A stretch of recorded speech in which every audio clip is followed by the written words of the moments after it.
శ్రీ వేమూరి జగపతిరావు గారి మహనీయుల ముచ్చట్లు 3వ భాగం 11/7/24.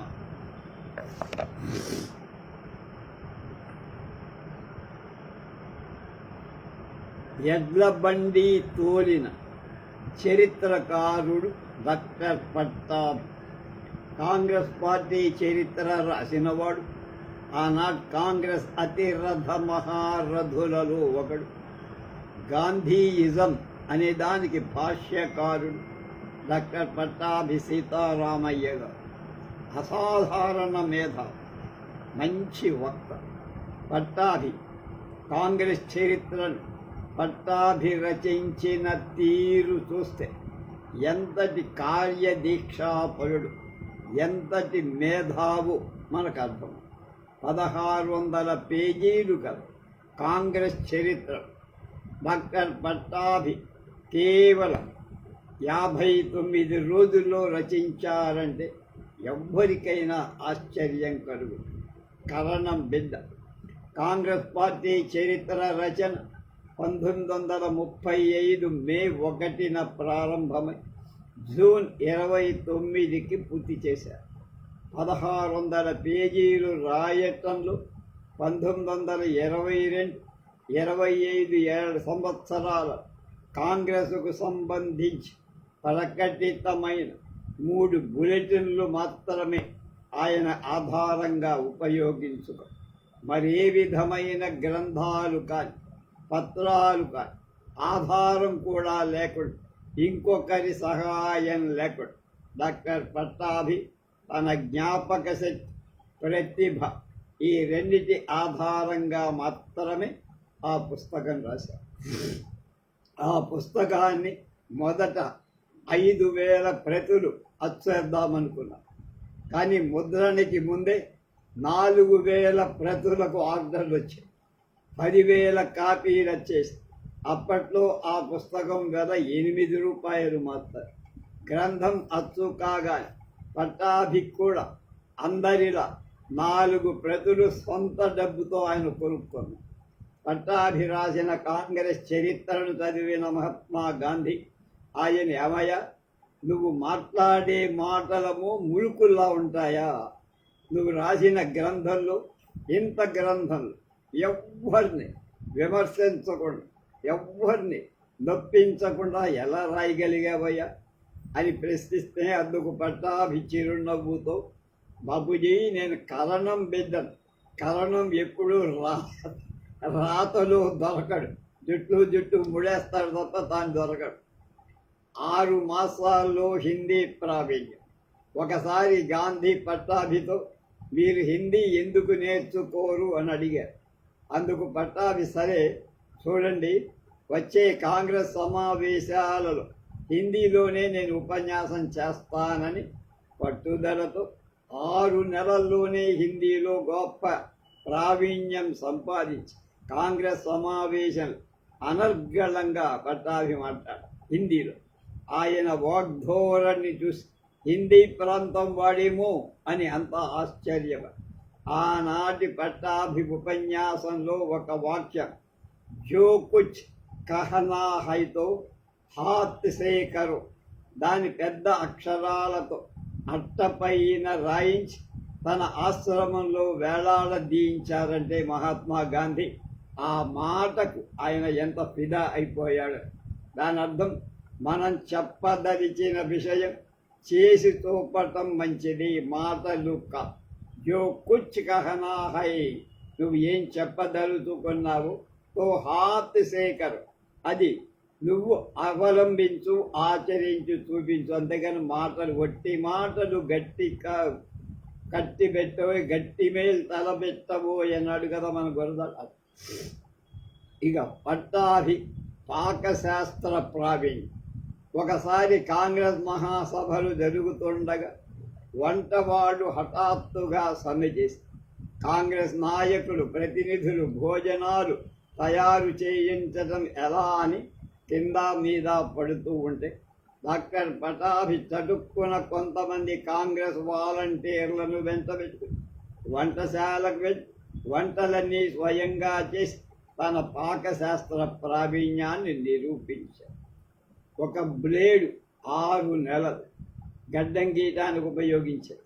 డాక్టర్ పట్టాభి ఖర్చు విషయంలో చాలా పొదుపు, ప్రతి పైసా ఆచితూచి ఖర్చు చేసి అతి తక్కువ వ్యయంతో జీవనం గడిపేవారు. ఆయన గడ్డం గీసుకునే బ్లేడ్ 6 మాసాలు జాగ్రత్తగా వాడేవాడు. అప్పుడు 7 o'clock బ్లేడ్లు ఉండేవి, అవి చాలా కాలం అందే. డాక్టర్ పట్టాభి ప్రసిద్ధ వైద్యుడు, మామూలు ఎంబీబీఎస్, పేరున్న ఎంబీబీఎస్ కాదు. డాక్టర్ అంటే ఎవడు ఏ యూనివర్సిటీ అయినా డాక్టర్, ఈయన డాక్టర్ చదివాడు, డాక్టరీ చదివినవాడు, ఆర్థికవేత్త.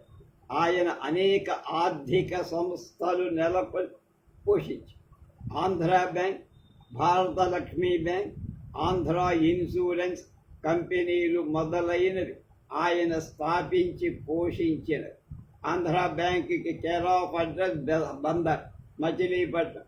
మన మోడీ ప్రభుత్వం దాన్ని తీసేసి అన్ని బ్యాంకులతో కలిపవుతారు. వారు ఎవడు మాట్లాడటానికి లేకుండా ఇక్కడ మనం డమ్మీ గవర్నమెంట్, వాడు కూడా ఏం చేయలేకపోయాడు. బందర్లోని ఆంధ్ర జాతీయ కళాశాల నెలకొల్పటానికి పట్టాభి చేసిన కృషి అనల్పమై ఎడ్ల బండి తోలిన చరిత్ర. 1906లో కాంగ్రెస్ మహాసభ కలకత్తాలో జరిగితే ఆంధ్ర ప్రతినిధులు బందర్లో జాతీయ కళాశాల ఏర్పాటు చేయాలని కోరారు. 1907లో కోపల్ల హనుమంతరావు, డాక్టర్ పట్టాభి మొదలైన వారితో ఒక కమిటీ ఏర్పడి ఆ కమిటీ గ్రామాన తిరిగి చందాలు వసూలు చేసి నిర్మించిన కళాశాల 1910 ఫిబ్రవరిలో ప్రారంభించాలని ముహూర్తం నిర్ణయం చేసి ప్రారంభోత్సవాన్ని హైకోర్టు న్యాయమూర్తి గురుదాసు బెనర్జీని ఆహ్వానించారు. తీరా ఆ సమయానికి తాను రాలేకపోతున్నానని ఆయన కబురు. అప్పటికప్పుడు పట్టాభి బందర్లో ఉంటున్న దేశభక్త కొండా వెంకటప్పయ్య గారి ప్రారంభోత్సవం జరిపించవలసిందిగా కోరి అందుకు వెంకటప్పయ్య గారు సంతోషంగా అంగీకరించగా పట్టాభి స్వయంగా ఎడ్ల బండి తోలుకు వచ్చి వెంకటప్పయ్య గారిని అందులో కూర్చోబెట్టుకుని ప్రారంభోత్సవ వేదికకు తీసుకెళ్ళి ఆ విధంగా డాక్టర్ పట్టాభి ఎడ్ల బండి తోలటంలో కూడా తనకు ప్రవేశం ఉంది అని రుజువు చేసుకున్నాడు. ఆత్మాభిమానం. పట్టాభి గొప్ప ఆత్మాభిమానం కల మనిషి. ఒకసారి సర్దార్ పటేల్ పట్టాభితో, మిమ్మల్ని ఏఐసిసి వర్కింగ్ కమిటీ మెంబరుగా అనుకుంటున్నాం, ఏమంటావు అంటే, వర్కింగ్ కమిటీ మెంబరుగా తీసుకుంటానంటే కాదు అని అనేంత అహంకారిని కాదు. మీరు తీసుకోకపోయినా ప్రాధేయపడే స్వభావం కూడా కాదు నాకు, అది సమాధానం చెప్పాడు. అది ఆయన ఇండివిజువాలిటీ. అంటే కొడుకు పెళ్లి కన్నా ముఖ్యం క్రిప్స్ రాయబారంతో చర్చ. 1942లో క్రిప్స్ రాయబారం వచ్చి అదే సమయంలో పట్టాభి గారి చిన్న కొడుకు పెళ్లి నిశ్చయం. పట్టాభి కుమారుడి పెళ్లి నిమిత్తం ఢిల్లీ నుంచి వచ్చే ప్రయత్నంలో ఉన్నారు. అప్పుడు గాంధీజీ పట్టాభిని పిలిపించి క్రిప్స్ రాయబారంతో చర్చించాలంటే నువ్వు తప్పక ఉండాలయ్యా, స్వదేశీ సంస్థానాల లాంటి విషయాలపై వాళ్లతో మాట్లాడాలంటే నీకంటే సమర్థుడు మనలో ఎవరు లేరు, కాబట్టి నువ్వు పెళ్లికి వెళ్ళటానికి వీల్లేదనగానే పట్టాభి గాంధీ మాట శిరసావహి తాను వివాహానికి రావటం లేదని, పెళ్లి నువ్వే జరిపించాల్సిందని తక్షణం పట్టాభి భార్యకు ఉత్తరం ద్వారా తెలియదు. తన కుమారుడి పెళ్లి ఆ విధంగా ఆయన లేకుండానే జరిగి క్రిప్స్ రాయబారంతో మంతనాలు చేయటం పట్టాభి రాజకీయ చతురత, విషయ పరిజ్ఞానం చాలా గొప్పగా దేశానికి వెల్లడయ్యాయి. ఇంకొక మహానుభావం, కాలేజీ గేటు దూకి వెళ్ళే కాలేజీ లెక్చరర్ ఆంధ్రరత్న దుగ్గిరాల గోపాలకృష్ణ, చీరాల పేరాల ఉద్యమ నిర్మాత రామదండు సేనాపతి ఆంధ్రరత్న దుగ్గిరాల గోపాలకృష్ణయ్య లండన్లో విద్యాభ్యాసం పూర్తి చేసి వచ్చాక రాజమండ్రి ట్రైనింగ్ కాలేజీలో హిస్టరీ లెక్చరర్గా నియమితులయ్యారు. గోపాలకృష్ణయ్య గారు విద్యార్థులకు చరిత్ర నేర్పడంలో వినూత్న పద్ధతులు అవలంబించి సాంప్రదాయకమైన ఇంగ్లీష్ చరిత్ర, ఆంగ్ల చరిత్రకారులు రాసిన పాక్షికమే పార్షియాలిటీ అంటామే, అది చారిత్రక విషయాలు నేర్పకుండా పురాణాలు, కావ్యాలు, వీరరస ప్రధానమైన బొబ్బిలి కథ, దేశింగరాజు కథ, పల్నాటి వీర చరిత్ర మొదలైన వాటిని నేర్పడం ప్రారంభించి దీంతో ఆనాటి కళాశాల ప్రిన్సిపాల్ రాస్ దొర గోపాలకృష్ణయ్య గారి తీవ్ర అభిప్రాయ భేదాలు ఇద్దరు ఏమాత్రం సరిపడేది కాదు. దీనికి తోడు రాసు ధర డిసిప్లిన్కు ప్రాధాన్యం ఇచ్చేమని, కాలేజీ 10 గంటలకు ప్రారంభం అంటే 10 గంటలకల్లా కాలేజీలో ఉండాల్సిందే ఎవరైనా. ఆ తర్వాత విద్యార్థులైన అధ్యాపకులైన లోపలికి రానికుండా గేట్లు మోయించేవారు. రోజు ఆలస్యం గేటుకు తావు. అయితే గోపాలకృష్ణయ్య గారు ఏనాడు టైంకు వెళ్ళే అలవాటు లేదు. ఇంటి వద్ద భార్య అనారోగ్యం, పైగా ఆయన కొంచెం బద్ధకస్తుడు. కాలేజీకి వెళుతూ దారిలో ఆ రోజుల్లో రాజమండ్రి ఆర్ట్స్ కాలేజీలో ఫిలాసఫీ లెక్చరర్గా ఉన్న సర్వేపల్లి రాధాకృష్ణ గారితో కాసేపు మాట్లాడి కానీ కాలేజీకి వెళ్ళేవారు. దాంతో ఆయన నిత్యం కాలేజీకి ఆలస్యం అయ్యేవారు. అయినా గేటు కాపలా మనిషిని బెదిరించి కాలేజీలో ప్రవేశించేవారు. రాసు ధర ఇదంతా గమనించి ఇదేం లాభం లేదని ఒక రోజున గేటుకు తాళం వేసి యథాప్రకారం ఆలస్యంగా వచ్చిన గోపాలకృష్ణయ్య తాళం చూసి వెంటనే గేటు లోపలికి ప్రవేశి ప్రిన్సిపాల్ ఆగ్రహావేశంతో ఎదురొచ్చి ఇదేం పని అని ప్రశ్నించగా, ఇదేం పని, ఇదేం చేయాలనుకున్నావా తాళం వేయటానికి అంటూ క్లాసుకి వెళ్ళిపోయాడు. మాకు ఏ బలరామూర్తి గారని ఒక హెడ్ మాస్టర్ గారు ఉండేవారు. ఆయన జూనియర్ కాలేజీ ప్రిన్సిపాల్గా కూడా చేశారు. మా ఉయ్యూరు హై స్కూల్లో మేము పనిచేసేటప్పుడు, నేను సైన్స్ మాస్టర్గా పనిచేసేటప్పుడు ఒక 3-4 నెలలు సుమారుగా ఎందుకో వచ్చారు. అక్కడ మా ఉయ్యూరు హై స్కూల్లో డిసిప్లిన్ అండ్ పంక్చువాలిటీ అని ఆయన తర్వాతే 10 గంటలంటే 10 నిమిషాలు తక్కువ 10కి ఆయన ప్యూన్ స్కూల్లో ప్రత్యక్షమై ఆయన ఈ పూర్వం మన ప్యూన్లు వచ్చేసేవాడు. వెనకాల ఒక డబ్బాలు ఆఫీసు సంబంధించినటువంటి వస్త్రాలు అంటారు, ఫైల్స్ కాగితాలన్నీ తీసుకొని వెనకాల డోరు డబ్బాలు వేసుకొని వస్తారు. అంత మళ్ళీ కరెక్ట్గా 4 4:05కే స్కూల్ అయిపోయి 4ంటికి హోమ్ బెల్ కొట్టడం వెళ్ళిపోతుంది. క్లాస్ ఎక్కడైనా టీచర్స్ మీటింగ్ పెడితే ఆయన 5 నిమిషాలు 10 నిమిషాలు చిన్న కాగితం మీద పాయింట్లు రాసుకోవాలి. 10 నిమిషాల లోపే ఆ టీచర్స్ మీటింగ్ను పూర్తి చేసి వెళ్ళిపోయారు. అయితే ఈయన ఇంత డిసిప్లిన్, ఇంత పంక్చువాలిటీ మెయింటైన్ చేస్తున్నా ఆయన ఇంటి దగ్గర పరిస్థితి, ఆయన భార్య మెంటల్గా చాలా బాధపడు, ఆరోగ్యం సరిగా, ఇంటి దగ్గర కార్యక్రమాలన్నీ వంట కూడా ఆయనే చేసుకుని ఆవిడికి అన్నీ ఏర్పాట్లు చేసి అప్పుడు వచ్చేవారు. అది ఆయన డిసిప్లిన్. ఇక్కడ దుగ్గిరాల దానికి వ్యతిరేకత. దొక్క చీరుస్తానని చెప్పు. ఈ సంఘటనలో ప్రిన్సిపాల్ గోపాలకృష్ణయ్యకు వైరం పెరిగి ఒక సందర్భంలో రాసుధర గోపాలకృష్ణయ్య గారి ఏదో పరుషంగా మాట్లాడితే, ఇందాక అన్నమాట మళ్ళీ అంటూ చెయ్యెత్తి కొట్టబోయి రాసుధర భయపడి తన రూములోకి దూరాడు.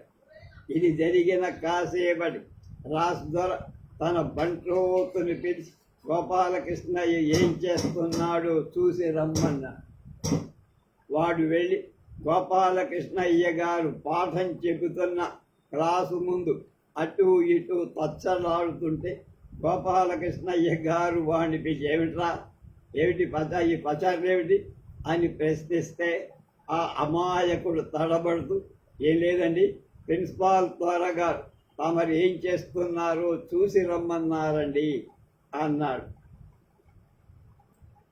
అనగానే గోపాలకృష్ణయ్య గారి కోపం అధికారి మంట నెత్తికెత్తి, ప్రిన్సిపాల్ డొక్క చీరేస్తానని చెప్పు అన్నాడు. వాడు ఆ మాటలు తీసుకెళ్ళి రాసుధరకు చెప్పగా ఆయన గోపాలకృష్ణయ్య గారి మీద విద్యాశాఖ డైరెక్టర్కి, డిప్యూటీ డైరెక్టర్ ఆఫ్ ఎడ్యుకేషన్ అంత డిపిఐ అవ్వడం ఫిర్యాదు చేశారు. మరొకసారి ప్రిన్సిపాల్కు గోపాలకృష్ణయ్య ముష్టి యుద్ధమే జరిగే పరిస్థితి ఏర్పడితే తోటి విద్యార్థులంతా కూడా ఆ ఇద్దరిని సర్దాల్సి వచ్చి ఈ వివాదాల మూలంగా వీరిద్దరి పట్ల విద్యార్థులు సులకన భావం ఏర్పడింది. ఇంతలో గోపాలకృష్ణయ్య గారు బందర్లో జరిగిన ఆంధ్ర విద్యార్థి సభకు అధ్యక్షత వహించగా ప్రభుత్వం గోపాలకృష్ణయ్య గారు రాజకీయాల్లో పాల్గొంటున్న నెపం మీద లెక్చరర్ పదవి నుండి తొలగి, దాంతో గోపాలకృష్ణయ్య గారు రాజమండ్రిలో 9 నెలల నుంచి చేస్తున్న లెక్చరర్ ఉద్యోగం ఊడిపో. బందరు కంకుంకల్ గోపాలకృష్ణయ్య గారు రాజమండ్రిలో ఉద్యోగం తర్వాత బందరు జాతీయ కళాశాలలో వైస్ ప్రిన్సిపాల్గా ఉద్యోగంలో వచ్చారు. అక్కడ కూడా ఎక్కువ కాలం ఉండే స్వతంత్ర జీవులు కదా వాడు ఎక్కడ ఉండదు. జాతీయ కళాశాల వ్యవస్థాపకులు కోపెల్ల హనుమంతరావు, ముట్టుమల కృష్ణారావు పట్టాభి గారులతో పేచి వచ్చి దాంతో ఆ ఉద్యోగానికి రాజీనామా చేసి పై ముగ్గురు గోపాలకృష్ణయ్య గారు జీవితాంతం విరోధులుగానే ఉండిపోయారు. అందువల్లనే గోపాలకృష్ణయ్య గారు 1920 మహానందిలో జరిగిన ఆంధ్ర మహాసభ సందర్భంగా బందర్ నుంచి వచ్చిన పట్టాభి, ముట్నూరి, కోపెల్ల మొదలైన పెద్దలు సుంకర కొండడు అని హేళన చేయగా గోపాలకృష్ణయ్య గారు ఆసువుగా వాళ్ళ మీద పద్యం రాసి వదిలారు. దింకారు పలుకు బందరు కుంకల ఘీంకార మెల్ల గేజ్వడ సేయన్ శంకరుడే మహానందిని సుంకరు కొండయమాయి చోద్యం వేళ అని పద్యం రాస్తే దిమ్మ తిరిగి కుక్కిరాయి. గోపాలకృష్ణయ్య గారు 34వ అఖిల భారత కాంగ్రెస్ కార్యదర్శి అయ్యారు. ఆంధ్రలో మొట్టమొదటగా కాంగ్రెస్ కార్యదర్శి చేపట్టిన వారు కూడా ఆయన. ఇంత చిన్న వయస్సును తారాజుబలా పైకి వచ్చిన ఆయనంటే చాలామందికి అసూయగా ఉండే. అది మనస్సులో పెట్టుకొని ఒకసారి ఆంధ్ర కాంగ్రెస్ నాయకులు ఈ విధంగా ఎగతాళిగా ఎత్తి పొడిచాడు గోపాలకృష్ణయ్య. కొండా వెంకటప్ప కొండెంకటప్పన్న గుండు సున్న కదన్న గోపాలకిత్తాయి కుక్కిరాయ్ టంగుటూరు ప్రకాశం ఇంగిలీసు పిశాచు నాగేశ్వరుడు వట్టి నాగజ్యముడు అంటే దేశోద్ధారక నాగేశ్వరుడు పట్టాభిసీతన్న తుట్టు పురుగదన్న ఉన్నవ లత్సుమన్న దొన్నపోరు గొల్లపూడి సీతన్న కళ్ళు లేని కబోలు గుడుసు సాంబడు వట్టి పుట్టు అయ్యదేవరవాడు పెయ్య నాకుడు వాడు అయ్యంకి రమణయ్య దయ్యమయ్య దువ్వూరి సుబ్బమ్మ దిష్టి బొమ్మ అనుతు పలుకుతునుందురి ఆంధ్రజనుడు నాయకత్వము నడచిన నాటను పపములేమి లేనిది మొన్న రేపమున మొన్న రే ఎన్నరే నెపముల రామనగరీ నరేంద్ర శ్రీరామచంద్ర చీరాల రామదాసుగా ఆయన పేరు. గోపాలకృష్ణయ్య మొదటిసారిగా దేశబంధు చిత్తరంజన్ దాసును కలుసుకున్నప్పుడు నీ పేరేమిటి అన్నారు. సిఆర్ దాస్. అందుకు గోపాలకృష్ణయ్య నా పేరు కూడా సిఆర్ దాస్ అన్నాడు. అంటే చీరాల రామదాస్ అని. పట్టాభి అట్లా చెప్పాలా, దుగ్గిరాల గోపాలకృష్ణయ్య చెప్పకుండా చీరాల దాస్ అన్నాడు.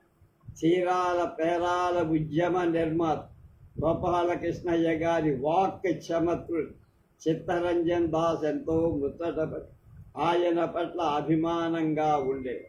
గోపాలకృష్ణయ్య ప్రారంభించిన సాధన పత్రిక 3,000 రూపాయలు విరాళం కూడా ఇచ్చాడు సిఆర్ దాస్. అల్లరి పనుల ఆంధ్రకేసరి టంగుటూరి ప్రకాష్.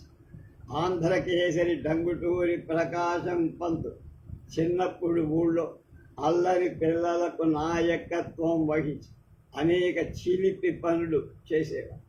బడి పంతులకి ప్రకాశాన్ని అదుపులో పెట్టడం దుస్సాధ్యమే. ఎన్నిసార్లు చింత బదికతో బాదిన ప్రకాశాన్ని దారి మళ్లించలేకపోయేవారు. ప్రకాశం విద్యార్థిగా ఉన్నంతకాలం తుంటరి చేష్టలు, పోకిరీల సహవాసం మానవు.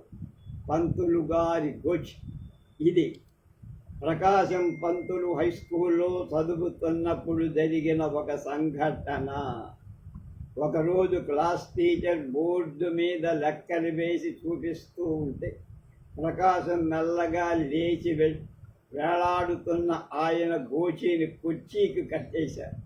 దాంతో మాస్టారు పంచి ఓడటం, పిల్లలు పక్కపక్క నవ్వడం, మాస్టారు ఆగ్రహంతో మండి ప్రకాశాన్ని చావబోతి స్కూల్ నుంచి గెంటేయటం గబగబా జరిగిపోయి ప్రకాశం తండ్రి పై అధికారులను కలిసి తిరిగి ఎలాగో మళ్ళా అబ్బాయికి సీటు వచ్చేట్టుగా చేర్పించి పేచీమని టంగుటూరి ప్రకాశం రాజమండ్రి మున్సిపల్ చైర్మన్గా ఎన్నిక అయినప్పుడు సంగతి ఒకటి. అప్పటికి ప్రకాశం చైర్మన్గా ఎన్నికైన ఆయన పేరు ఇంకా అధికార రీత్యా గెజిట్ పబ్లికేషన్ కాలం. పంతులు గారు చైర్మన్గా ఎన్నికవ్వడం పట్టణంలో కొంతమందికి ఇస్తుంది. వారు ప్రకాశం మీద ఒక నేరారోపణ పత్రం తయారు చేసి గవర్నర్కు పంపారు. ఆ నేరారోపణ పత్రంలో వారు ప్రకాశం గారి చైర్మన్కు ఉండాల్సిన వయస్సు లేదని, ఆస్తిపాస్తులు లేని బిక్కా పకీరని, మున్సిపల్ నిధులు స్వహా చేసేవాడని, రౌడీ ముఠాలతో సహవాసం చేసేవాడని, నాటకాల రాయుడు, ఆయన చాలా నాటకాలు ఆడాడు రాజమండ్రిలో, కూనీలు చేసేవాడని, దొంగ సాక్ష్యాలు చెప్పేవాడని మొదలైన తీవ్ర విమర్శలతో ఒక అభియోగ పత్రం పంపారు. డైరెక్ట్గా గవర్నర్కే పంపారు.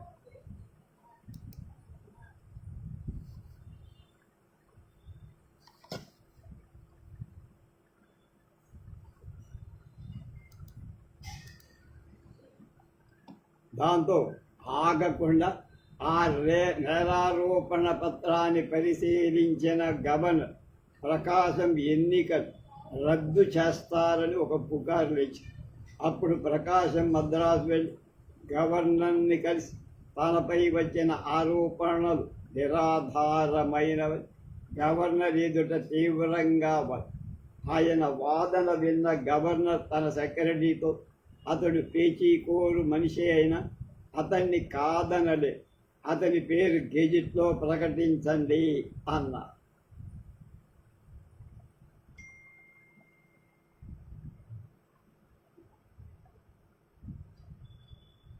అలా చైర్మన్గా ప్రకాశం ఎన్నిక అధికార రీత్యా ధృవపడడంతో ప్రకాశం ప్రత్యర్థులకు తల కొట్టేసినంత పని.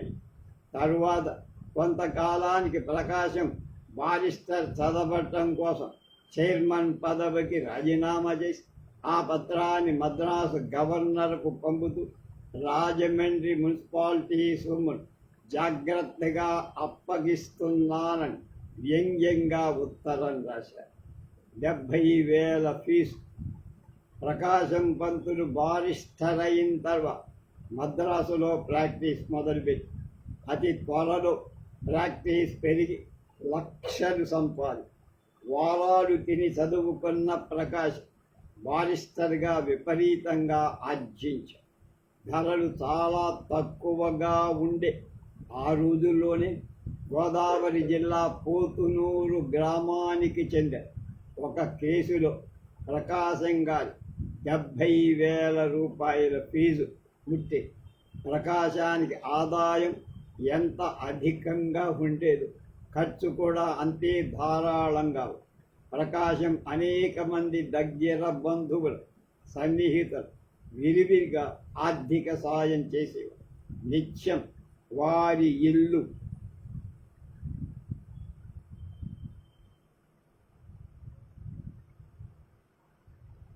అభ్యాగతులతో అతిథులతో సందడిగా ఉంది. ఊటీలో ఒక బంగ్లా కొన్నారు. ఒంగోలులో మేడ కట్టించారు. మద్రాసులో 2.5 ఎకరాల విస్తీర్ణంలో భవంతి కొన్నారు. రాజమండ్రిలో 2 పెద్ద ఇళ్ళు కొన్నారు. ఇంకా మంచి మాగాణి పొలం. ఆయనకు బ్యాంకులో 4-5 లక్షల రూపాయలకు తగ్గకుండా ఎప్పుడూ నిలవ ఉంది. ఆనాడు ప్రకాశం సంపాదించిన ఆస్తి దాదాపుగా 30 లక్షలకు పై. ఇలా సంపాదించిన ఆస్తిని ప్రకాశంగా తన వారసులకని దాచెక్కడ పెట్టాలి. స్వాతంత్ర ఉద్యమంలో డబ్బంతా దానికే ఆయన ఖర్చు చేశారు. అందులో చాలా భాగం ఆయన ప్రారంభించిన స్వరాజ్య పత్రికకే ఖర్చయింది. మా చిన్నతనంలో స్వరాజ్య పత్రిక చదివిన అదృష్టం నాకు దక్కింది. స్వరాజ్య పత్రిక పోషణ తను సంపాదించిన డబ్బు చాలా అప్పు కూడా చెయ్యాల్సింది. కొంతకాలానికి అప్పు కూడా దొరకని పరిస్థితి స్వరాజ్య పత్రిక నిలిపేశారు. ప్రకాశం గారి ఆరోగ్యం, పంతులు గారు ధైర్య సాహసాల గురించే కాక ఆరోగ్యం గురించి కూడా తెలుసుకోవాల్సిన విషయాలు చాలా. 1942 ఆగస్టులో క్విట్ ఇండియా ఉద్యమంలో బొంబాయి నుంచి మద్రాసు వస్తున్న ప్రకాశాన్ని కడప స్టేషన్లో అరెస్ట్ చేశారు. రాయవెల్లూరు జైల్లో కొద్ది కాలం ఉంచి అక్కడి నుంచి ఆయనతో పాటు మరి కొంతమంది మండు టెండర్లు పోలీసు లారీలు మధ్యప్రదేశ్లోని అమృతి జైలుకు పంపారు. వెల్లూరు నుంచి అమృతికి దూరం 700 మైళ్ళు. దానిలో 350 అయితే 1150 కిలోమీటర్. అన్ని మైళ్ళు తీవ్రమైన ఎండలు. లారీలలో ప్రయాణం చేయటంతో అమృతి చేరగానే అంతా మంచాలు పట్టారు. ఒక్క ప్రకాశం మాత్రం ఆరోగ్యంగా యథాప్రకారంగా తిరుగుతూ మంచాన పడిన మిగిలిన ఖైదీల సేవలందించి. అప్పటికి ఆయన వయస్సు 50, 30, 40 కాదు, 70. ప్రకాశం ఆరోగ్యం అంత గొప్ప. ఎన్నికలలో నిర్విరామంగా ప్రచారం చేసేట ప్రయాణాలు ఆయన భూంచేసేవాడు కాదు. పొట్ట నిండా పాలు పెరుగు తాగి సరిపెట్టుకునేవాడు. కొన్ని సందర్భాల్లో పచ్చి పెసలు శనగలు తింటూ మరో ఆహారం లేకుండా ఉండే. ఈ విధంగా ప్రకాశం అభ్యాసం ద్వారా శరీరాన్ని స్వాధీనంలో ఉంచుకొని ఆరోగ్యాన్ని కాపాడు. ప్రకాశం పంతులు వంటి ప్రజానాయకుడి ఉత్సవ విగ్రహం లాంటి గవర్నర్ పదవి ఇష్టం ఉండకపోవటం సహజం. ఒకసారి అస్సాం గవర్నర్ పదవి ఖాళీ కాగా దానికి ప్రకాశాన్ని నియమిస్తారని పుకారొచ్చు. విలేకరులకు ఆ విషయం తెలిపి ప్రకాశం దగ్గరికి వెళ్ళి, మీరు అస్సాం గవర్నర్గా వెళ్తున్నారటగా అని ప్రశ్నిస్తే ప్రకాశం చివాళ్ళ విసుగ్గా, షీర్ నాన్ సెన్స్, నాకు అటువంటి పదవులు సరిపడవు అని మొహమాటం లేకుండా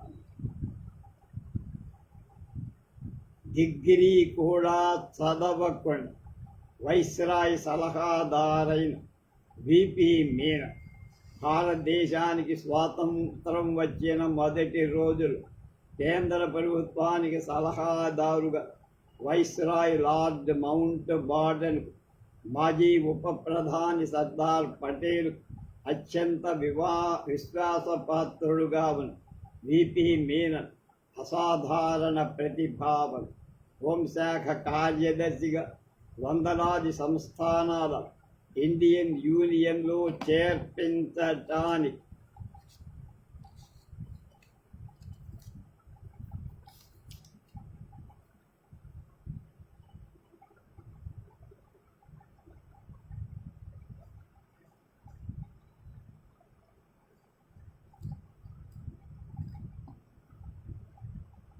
ఆయన పడ్డ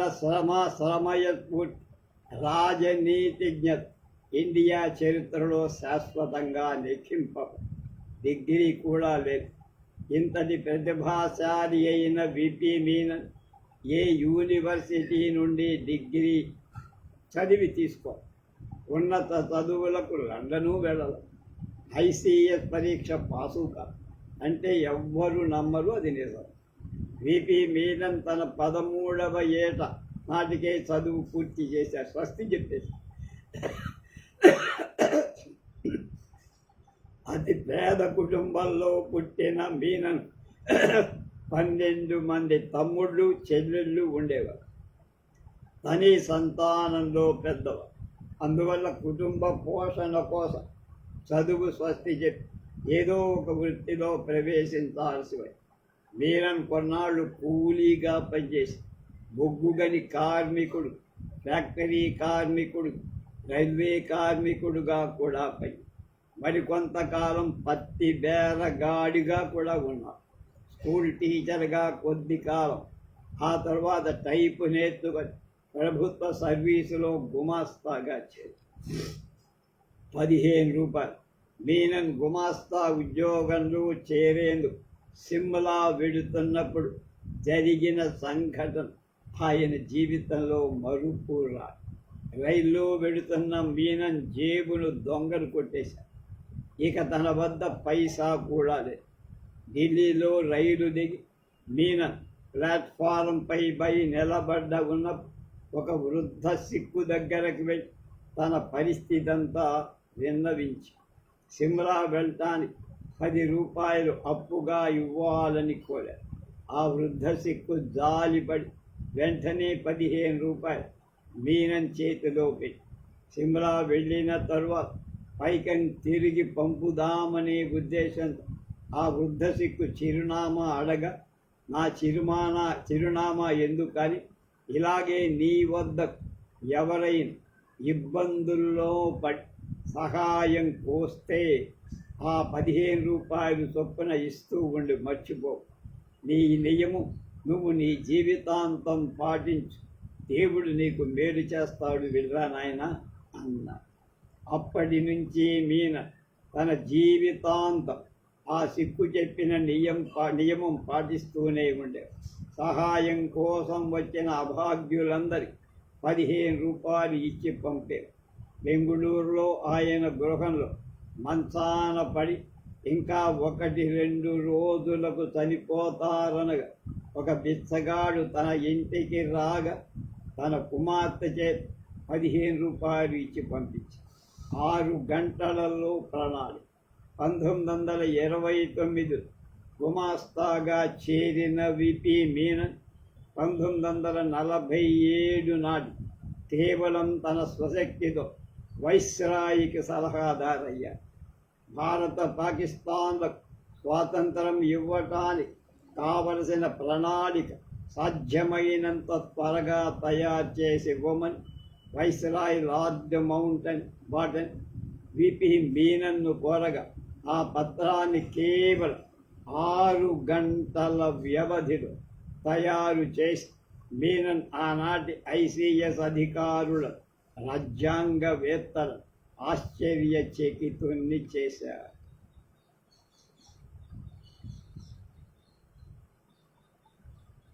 బ్రిటిష్ మంత్రి రాజీనామా కారణమైన చిత్తరంజన్ దాస్ సిఆర్ దాస్, స్వరాజ్య పార్టీ నిర్మాత పండిట్ మోతీలాల్ నెహ్రూ సన్నిహిత సహచరుడు చిత్తరంజన్ దాస్ ఇంగ్లండ్లో చదివే రోజుల్లో 1893లో బ్రిటిష్ కామన్ సభ జరిగిన ఎన్నికలలో సెంట్రల్ ప్రిన్స్బరీ నియోజకవర్గం నుంచి దాదాభాయి నౌరోజీ పోటీ చేశారు. ఆయన గ్లాడ్స్టన్ నాయకత్వాన గల లిబరల్ పార్టీ మద్దతిచ్చి దాదాభాయ్ తరపున విద్యార్థిగా ఉన్న చిత్తరంజన్ దాస్ ప్రచారం చేశారు. ఆ ఎన్నికలలో ఆనాటి బ్రిటిష్ ప్రధాని లార్డ్ శాల్యూబరీ దాదాబాయిని నల్ల మనిషి అని హేళన చేయగా అందుకు చిత్తరంజన్ తన తీవ్ర నిరసన ప్రకటించారు. దాదాభాయి నౌరోజీ విజయానికి కారణం చిత్తరంజన్ నిరసనకు కోపోద్రిక్తుడైన బ్రిటిష్ మంత్రి జేమ్స్ మెక్లిన్ ఒక బహిరంగ సభలో భారతీయులను బానిసలే అని వర్ణించి దాంతో దాస్ మండిపడి ఇంగ్లండులోని భారతీయ విద్యార్థులందరి సమావేశపరిచి దురహంకారి అయిన జేమ్స్ మెక్లీన్పై పెద్ద దుమారం దెబ్బతీసి బ్రిటిష్ పత్రికలలో పెద్ద సంచలనం బయలుదేరి బ్రిటిష్ నాయకులు కూడా మెక్లీన్ విమర్శ చాలా అసభ్యంగా ఉందని ఒప్పుకోవాలి. తత్ఫలితంగా జేమ్స్ మెక్లీన్ తన నోటి దురుసుతనానికి క్షమాపణ చెప్పుకోవటమే కాదు తన మంత్రి పదవి కూడా రాజీనామా చేయాల్సి. ఆ ఎన్నికలలో దాదాభాయ్ గెలిచి బ్రిటిష్ పార్లమెంటుకు ఎన్నికైన ప్రప్రథమ భారతీయుడుగా రికార్డు సృష్టించి ఈ విధంగా దాదాభాయ్ నౌరోజీ గెలుపుకు ఒక బ్రిటిష్ మంత్రి రాజీనామా కారకులయ్యారు. అందుకు ప్రతిఫలంగా ఆయన్ని ఆ సంవత్సరం ఐసీఎస్ పరీక్షలో ఫెయిల్ చేసింది గవర్నమెంట్ కనుక చిత్తరంజన్ అందుకు చింతించగా అసలు ఐసీఎస్ పరీక్షకే చదవటం మానేసి న్యాయశాస్త్రం చదివి బారిస్టర్ అయి ఇండియాకు తిరిగొచ్చి సాలీన 6 లక్షల ఆదాయం అంటే నెలకు 50,000. చిత్తరంజన్ దాస్ కలకత్తా హైకోర్టులో ప్రాక్టీస్ ప్రారంభించే నాటి ఆయన కుటుంబ పరిస్థితులు చాలా దివాళాగా ఉంది. అయితే చిత్తరంజన్ దాస్ ప్రాక్టీస్ ప్రారంభించిన కొద్ది కాలం ఊహించని విధం తారాస్థాయి పొందారు. సివిల్ క్రిమినల్ కేసులు చేపట్టి గెలిపించడంలో ఆనాటి ప్రసిద్ధ వకీళ్లలో ప్రప్రథముడుగా నిలబడ్డారు. ఆ రోజుల్లో ఆయన ఆదాయం సంవత్సరానికి 6 లక్షల పై. ఇంత ఆదాయం ఉన్న వకీల్ ఆ రోజుల్లో దేశం మొత్తం మీద 3-4 దేశం మొత్తం ఉండే. అందుకు తగ్గట్టే చిత్తరంజన్ చాలా ఆడంబర జీవితమే గడిపేవారు.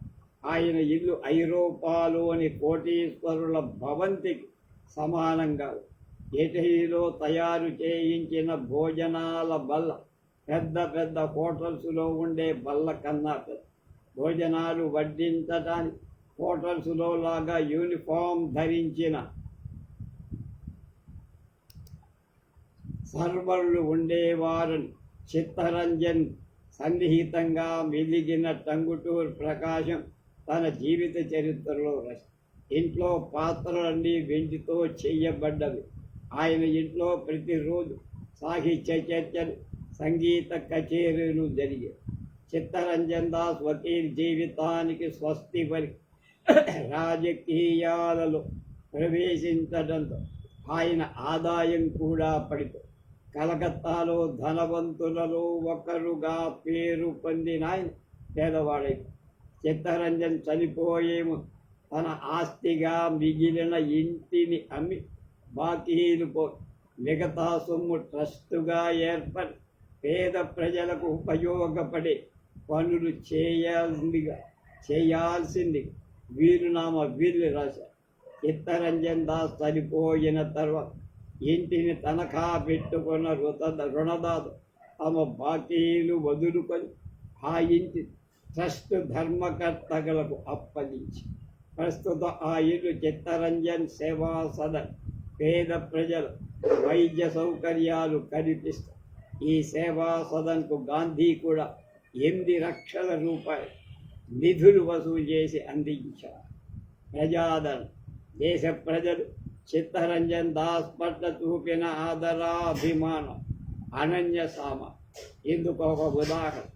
ఒకసారి ఆయన అస్సాం పర్యటన చేస్తున్న ప్రతి రైలు స్టేషన్లో ఆయన చూడటానికి జనం తండోపతండాలుగా వచ్చి ఒకానొక రైలు స్టేషన్లో తెల్లవారుజామున 4 గంటలకు రైలు ఆగి ఎటు కాని ఆ టైంలో కూడా స్టేషన్ జనం కిటకిటలాడిపోయి చిత్తరంజన్ పై బెర్తులో నిద్రపోతాను.